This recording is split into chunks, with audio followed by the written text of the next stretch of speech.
Great. Yeah, so as I say, very, very nice to see you all. Some of us were on retreat at the weekend, so nice seeing you back from that. Some of us have been on retreat a long time ago. Well, it's only the summer, isn't it? And this is the last in our series, kind of exploring views. It's quite a subtle and sort of challenging area to explore what the Buddha had to say about view, but we wanted to look at it because, well, it's just noticeable, isn't it, in the news and in our sort of recent history of the last few years, that increasingly you can see kind of polarization, kind of perhaps more polarization going on than certainly I've seen in my life. Others, you know, it seems particularly pronounced. So I don't know if you come across that term of polarization, sort of idea whereby somebody, for whatever reason, kind of puts their view more strongly, and that means that the other person slides kind of further to the other pole and puts theirs more strongly, and you get this situation where people are no longer able to understand each other. Kind of completely polarized situation. They can't actually understand each other. They're just sort of seeing completely different worlds, really. It's sort of quite sort of alarming, but you increasingly you kind of you see that happening, don't you, in the news online, and it's just sort of food for, you know, gives you pause for thought. You know, in nice old Cambridge, there's not. I don't encounter that much, but actually, a more subtle level, it's just there in life, isn't it? It might be that there are kind of subtle differences. So looking at cultural differences in my own friendships, actually, and do we go there? Do we actually, you know, are we friends enough to sort of be able to actually explore what those differences are, what it's about, and see if we can get to something deeper, or do we just sort of are we just sort of tolerant in the wrong sort of way? We just don't dare actually go into it. We don't dare communicate about it. That equally is some sort of a polarization, isn't it? Some sort of a distancing. I've had some very good conversations in some of my friendships, people of different cultures, over the last week or week and a half. Which perhaps I'll say more about. So that's why we wanted to explore it, this human tendency to kind of polarize, basically, whether in a sort of dramatic kind of way, Brexit kind of polarization, dramatic kind of national scale polarization, or actually just between two people. And what does the Buddha have to say about that? So the title is How Not to Fall Out Over Views. Just to, I thought you were signaling to me there. Oh, right. I'm getting comfortable. Good. Get comfortable. Just to cover some of the territory we've already explored a bit, but it'd be good to just sort of recap. So this term view, we use in English, but actually the Buddha meant it in a slightly different way. I think what the Buddha does with the term view, it has a humanizing effect on how we think and engage with views, actually. That sort of polarized situation. Well, communication is such an intrinsic part of human life, isn't it? If it's got to a state where two people can no longer communicate, it's sort of slightly dehumanizing in a certain way, isn't it? I think what the Buddha says about views is very, very interesting, but the effect of it is quite radical, but the effect of it is quite humanizing. What he means by view is probably closer to a kind of a way of viewing. So he sort of relocates it in human experience, that in any human experience, we are approaching the experience. There is a way we are seeing it, sort of standpoint, a viewpoint on experience. So it can also almost mean sort of attitude, or sort of attitude to life, or even sort of disposition. So the Buddha's sort of relocating view, we tend to sort of abstract it from human experience, don't we? We just talk about view as kind of something that you could write down in a book, but he's sort of relocating it in human experience.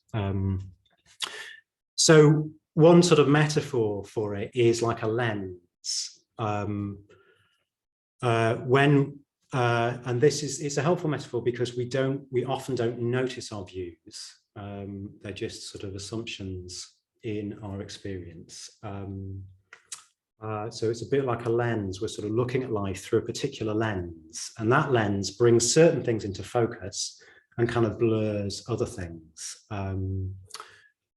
But we don't notice that. We're just focused on the things themselves, sort of thing. So that's sort of what the Buddha's getting at, that actually there are these lenses, these views that inform how we see the world, but we usually don't notice them.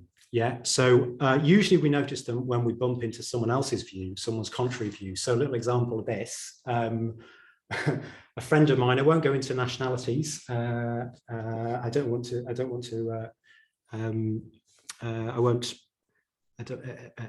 These conversations, very good conversations, happened in the context of a lot of trust and friendship. I don't want to be taken out of context. So yeah, so at some point in the conversation, my friend said to me, look, I just do not understand why the English, when you turn up at their door of a friend, you know, unannounced for dinner or something, they say, why didn't you tell me? So that was like, and there was quite a lot of feeling behind that. That was like a kind of, I just do not understand that, you know, your friend, you know, and it's very, very true with him. He's tremendously hospitable, kind of really puts me to shame. That friend, it's really lovely hospitality. And then I was saying, look, I just do not understand how you do friendship if you know, like a kind of regular meeting, when we make a regular meeting, you forget or you don't turn up. Like how does that kind of work? You know, if you don't actually sort of stick to your meetings, then how do you ever actually become friends? So there were these two kind of contrary sort of, it was very, very apparent we are seeing the world in very different ways. So you can see, we couldn't quite get to immediately what the views were, but you can see there's a difference of view there, isn't there? Something about life being changeable, spontaneity, and scheduling and effectiveness. There are sort of differences there. So it was only through kind of hearing how he was experiencing life and him hearing how I was experiencing life that I start to encounter, oh yeah, God, look, there are these views. I've got this way of viewing life. Yeah, that becomes conscious when I encounter someone else's. So that's what we're kind of getting at with view. And what the Buddha has to say about view is really, really interesting. It's not that easy to kind of get what he's saying about view, actually. I think I understand it more, but I probably don't fully understand it. So don't worry if you're struggling. But he says a lot about how to relate to our views once we become conscious of them. He says a lot about how to relate to our views. So really what he's saying is two contradictory things. He's saying, actually, we need to take views much more seriously. And he's also saying we need to take views much less seriously. So that's partly why it's hard to get quite what he's saying. So I'll just unpack that a bit. But we've been exploring what he's saying through this sequence of wrong view, right view, no view. So just to sort of skip through this kind of relatively quickly, he's saying we can go from kind of wrong view to a right view to no view. I'll say a bit more about all of them. So wrong view is a bit like a kind of fixed lens. So it's wrong because it brings into focus only certain aspects of the data of experience and it blurs others. Yeah, so it's a kind of blinkered it has a blinkering effect. It means that what we see is actually only partial, really quite kind of partial. So it's in that sense that it's a kind of wrong view, wrong in the sense of it will distort experience as much as it will bring, sort of elucidate. It'll do both.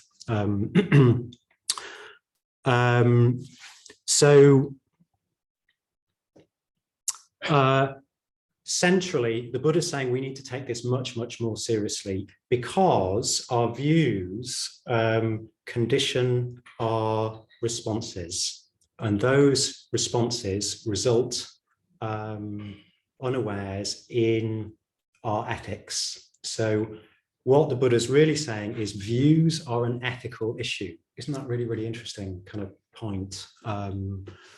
That's why we need to take them much, much more seriously. So in the West, we've got this thing about kind of free thinking, haven't we? And that's right, and Buddhism would support that. But the emphasis is very much on that, you know, we can think what we want. The value of that is actually you need to be free to think anything if you're to think at all, don't you? If you're told what to think, that's not actually thinking, is it? It's not the individual act of thinking. So it's quite important that. But what we don't say is actually your views have consequences for how you act in life. Your views directly impact your action, your ethics. And that's why the Buddha is also saying, as well as thinking for yourself, we need to be much, much more serious about our views in terms of their actual consequences for how they condition our ethics. Yeah. So, you know, when we kind of think of kind of partial and blinkered, we think we're not like that. I'm not like that, don't we? You know, perhaps to be a bit provocative, you know, you know, we don't think of ourselves as kind of prejudiced, do we? And perhaps like in Sri Ratna, most of us are sort of guardian readers and kind of feel we're kind of relatively unprejudiced, open-minded. But I was quite struck, Suella Braverman, not that I sort of support her politics, but she's a Mitra. Suella Braverman has just left the government. She's just joined again, right? So she is a Mitra in Sri Ratna. She's involved in Sri Ratna, and she has been on the end of good guardian reading Buddhists being quite unpleasant with her. So isn't that interesting? It's a bit like, I suppose, just to be provocative, are we Buddhist reading guardianists, or are we guardian reading Buddhists? I think there's an important sort of question for us there to really look at. Are we really sort of based in a view, a sort of modern liberal view, or are we based in the Dharma? That's a provocative question for the more experienced of us. But the point still stands that actually our views, guardian reading views, kind of appear very sort of progressive, don't they? But in this instance, they resulted in animosity towards Suella Braverman. That's the point, that actually our views, we need to be really, really serious about the consequence of our views. What are they, how are they leading us to sort of act? Yeah. Yeah, so that's kind of wrong view. And then there's right view. It sounds already very digital. It's not really quite like that. Right view isn't a sort of it's not a sort of a worked out philosophy of how explaining how the world is. That's not what the Buddha gives us. The Buddha gives us a whole set of views rather than a kind of worked out philosophy that's trying to explain everything. He says, try this and try that and try that. So in terms of a lens, it's like a whole series of lenses. Look at experience through this lens, but also look at experience through this lens and what do you see? Look at experience through this lens and what do you see? So right view is already kind of moving to being less fixed on one particular view. This is right, this is the way things are. We're starting to be more flexible, more supple. It's a bit like right view is like a kind of a zoom lens. It can kind of zoom in. You know how you do that? You kind of zoom in and something comes into focus and other things blur, and then you change the zoom and other things come into focus and other things blur. So we can see more of the actual data of experience. So with right view, we're already starting to be more flexible, more supple about the ideas we're using to elucidate experience. Yeah.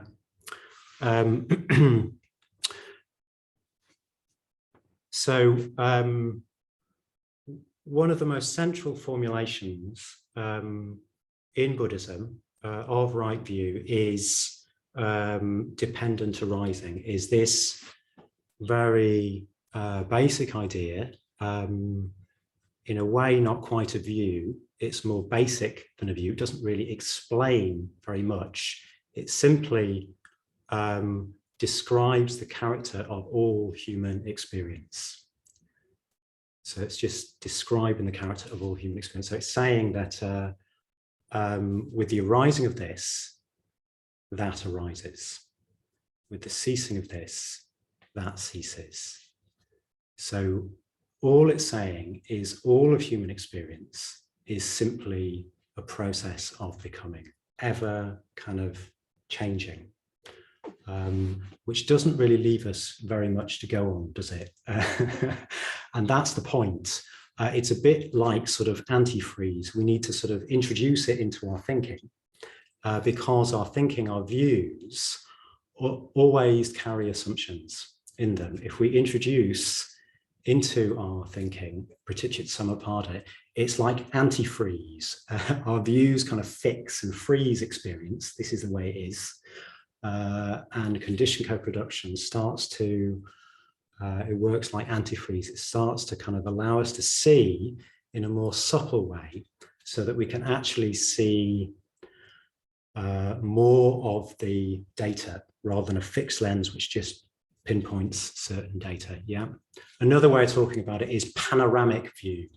Right view allows us to see kind of all around rather than just this sort of narrow blinkered sort of focus. But yeah, it's a bit like antifreeze. You just introduce it, and I'll give you an example of that in a bit in my own experience with my relationships with my friends. Yeah, and then there's no view, which Papa Vajra was going into, and this, I think, this is a real sort of feel really wrong-footed with this. What on earth is going on? The Buddha said that he had no view. So it really unsettles the idea that we have that, or the assumption we can bring to kind of wisdom. Wisdom sounds like we'll be able to sort of explain everything, doesn't it? Well, what the Buddha's saying is no, actually wisdom is not that. Wisdom is more simply a mode of perception. It's a mode of seeing things directly as they are. But we kind of tend in the West to think that it's going to be about an explanation. So can you see how the Buddha is as well as saying we need to take view really seriously, he's also saying actually we need to take it less seriously. We need to take it more provisionally. Yeah. So that's what I want to explore a bit in my own experience, how we can take our views more provisionally, as well as more seriously in terms of their consequences. Yeah. Great. That was a sort of whistle-stop tour of the territory so far. I hope you followed. I hope you're with me.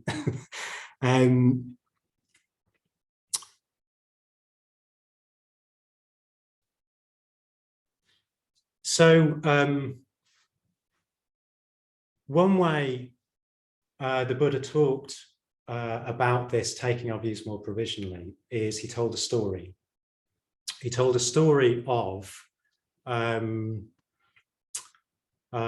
king who asked his courtier to bring together all of the blind men in the country and to bring an elephant. So blind men who had been blind from birth, importantly, and to bring an elephant. So in comes the elephant, in comes all the blind men. And he got the blind men to actually kind of feel, to come and put their hands on, and one blind man taking the leg of the elephant, one taking the tail, one taking the head, one taking the ear, and asked them, what is it? What is it like? What is it like? And the one holding the leg said, it's like a tree. It's like a tree. The one holding the ear said, it's like a winnowing, whatever they call, basket. The one holding the head said, it's like a pot, I think. I can't quite get how that would be the case. But anyway, that's what it says in the story. So you get the idea that they all, the tail was a brush. He said it was a brush. And then they all end up falling out over it. Yeah, all saying it's this, it's like this. No, it's not. It's like this. It's like this. Yeah. So you get the analogy. So it kind of helps with this analogy actually to know that another word for an elephant is a naga. And a naga is an enlightened being, a great being, an enlightened being. So the Buddha was particularly talking about kind of spiritual dispute. That was what was happening in his time, kind of lots of these kind of spiritual teachers kind of all disputing, saying, this is how reality is. It's not like that. So it kind of helps to know that, I think, that in a way the elephant, as far as I understand it, is sort of representing reality.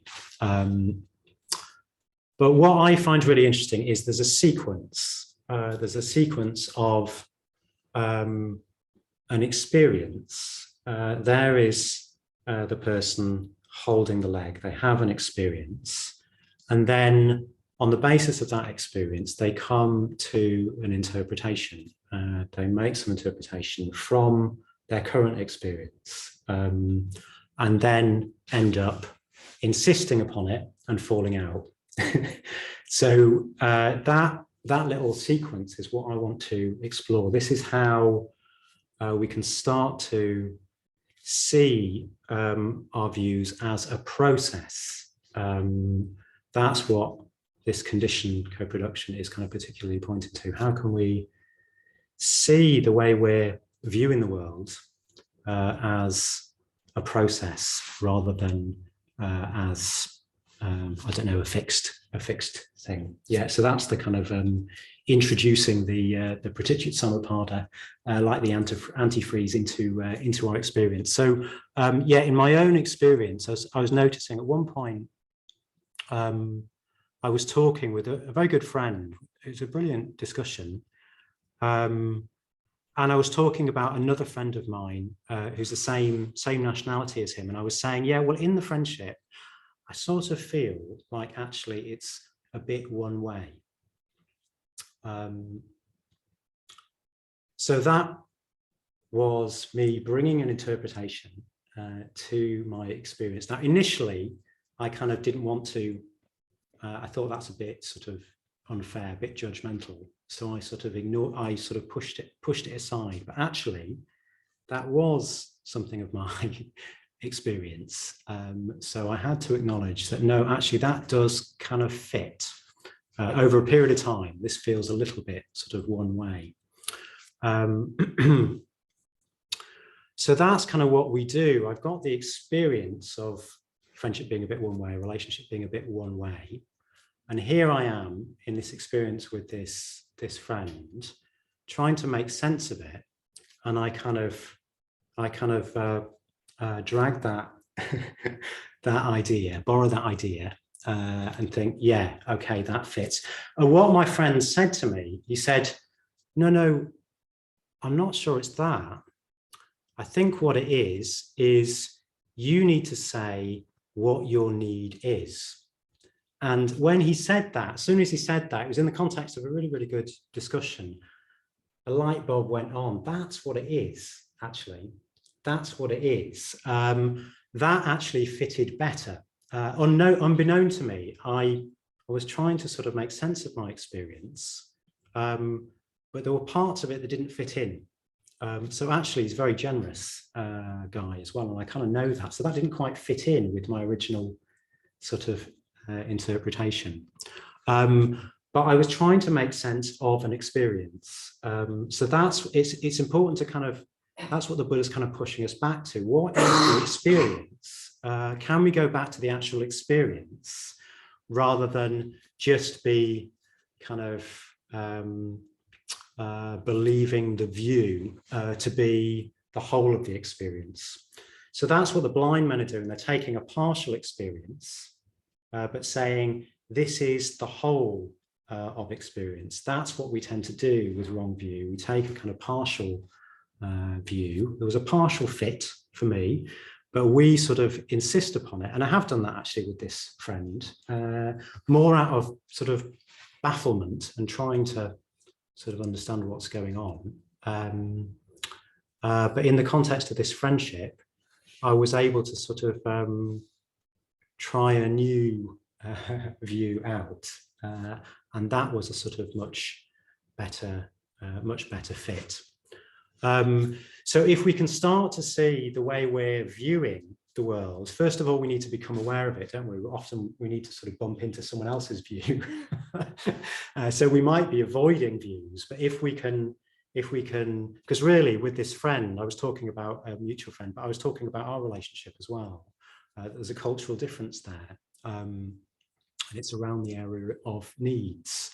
But he kind of helped me to a sort of a more comprehensive view that actually fitted my experience sort of better. So can we go back to the experience? Well, can we identify the view and then go back to the experience and see how well does that fit, and even sort of explore it in this kind of open kind of way. That's the sort of sequence that the Buddha's inviting us to try out.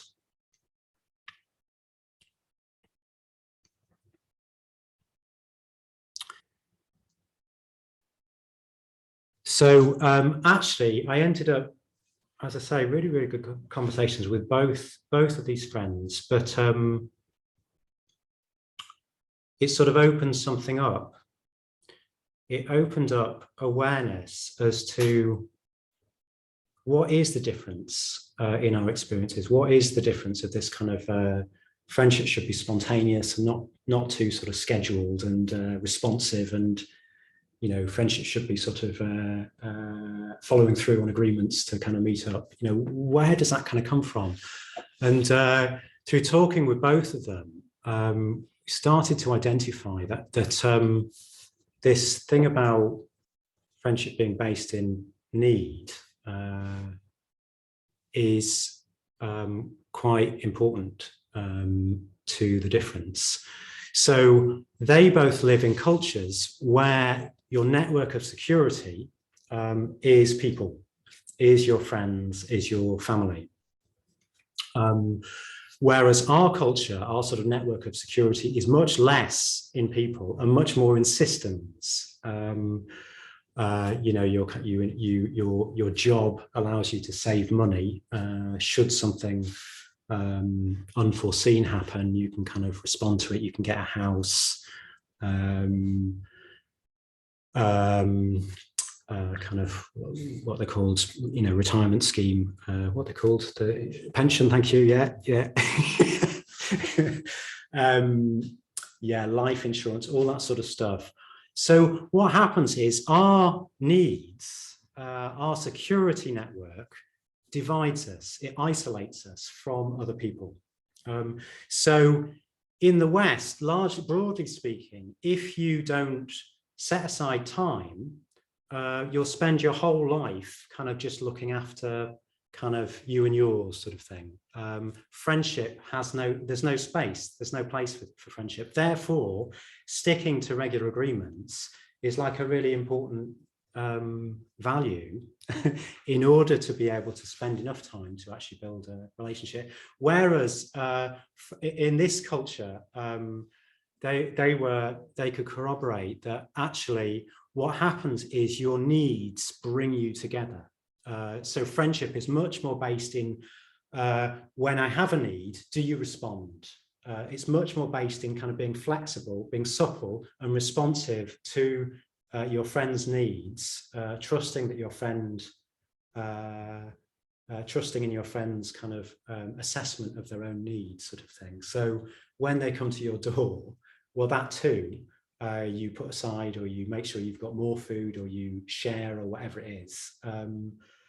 But it's all based in this, actually, our needs kind of bring us together as people. So it's very, very interesting kind of looking at the experience out of which those differing views that friendship, you know, on the one hand requires scheduling and sticking to what you sticking to the agreements you've made, remembering the agreements so that you can stick to them. That's how you sort of show that you're really interested in being this person's friend. And then on the other hand, that is kind of relatively irrelevant, whether you turn up or you kind of adjust, rearrange. That's kind of not so important. What's really important is that when you have a need, you respond. You really respond. Yeah. So that it was, they're really, really vivifying discussions. I sort of, it actually sort of unsettled my settled views. We sort of fix ourselves, don't we? This is the way experience is, and we don't notice we're doing it, but we are. Those conversations kind of showed me that I'm a conditioned process. The views I have kind of come from somewhere. They're related to experience. They're trying to respond to experience, but they kind of come from somewhere. And I started off thinking, that's mad, you know, basically sort of that's like, you know, it's sort of polarized, sort of, that's just kind of crazy. And he was thinking that you're just sort of crazy, but because it was friendship, we could actually come into communication about it. Anyway, so I hope that goes to show a sort of example of how we can take our views more seriously. It took quite time to sort of patience, actually, in those friendships, not to sort of insist that I understood, I knew what was going on, if you see what I mean, and sort of get frustrated or something like that.